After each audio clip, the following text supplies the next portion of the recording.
इंद्रायणी नदीवरील पूल दुर्घटनेबाबत शरद पवारांसह राहुल गांधी यांच्याकडून संवेदना व्यक्त। पर्यटन विभागानं आणि जिल्हा प्रशासनानं सर्व पर्जन्य पर्यटन स्थळांबाबत अधिक जागृत राहणं गरजेचं, शरद पवारांचं आवाहन।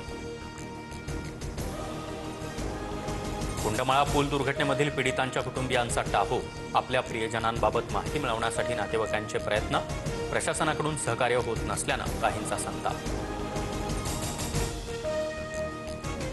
प्रभाग रचनेवर बारीक लक्ष ठेवा, महायुतीला फायदेशीर ठरणारे प्रभाग करण्याचा प्रयत्न झाल्यास तो हाणून पाडा, नवीन नोंदणी होणाऱ्या मतदारांची पडताळणी करा, शाखा प्रमुखांच्या बैठकीत उद्धव ठाकरेंचे आदेश। बाळासाहेबांनंतरचा कारभार आम्हाला पटला नाही, शिवसेनेमध्ये फूट पडण्यामागे रश्मी ठाकरेंचा पडद्यामागून हस्तक्षेप होता, मंत्री भरत गोगावलेंचा आरोप।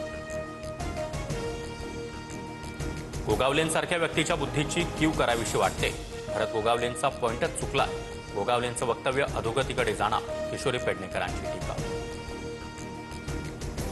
मालवणमधील शिवरायांच्या पुतळ्याच्या चबुतऱ्याची जमीन खचल्याचा प्रकार समोर, सार्वजनिक बांधकाम विभागानं जमिनीला पडलेलं भगदाड बुजवलं, पुतळा किंवा चबुतऱ्यावर काहीही परिणाम नाही, बांधकाम विभागाचं स्पष्टीकरण।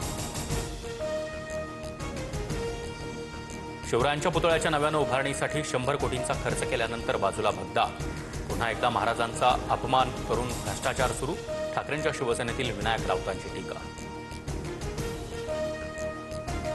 तुळजाभवानी म्हणजे भारत माता, तुळजाभवानी मंदिर संस्थांच्या पत्रांना नवा वाद, तुळजाभवानीचं महत्त्व कमी करण्यासाठी असा उल्लेख केल्याचा पुजाऱ्यांचा आक्षेप, देवीच्या मुख्य रूपाप्रमाणे शिल्प उभं करण्याची मागणी।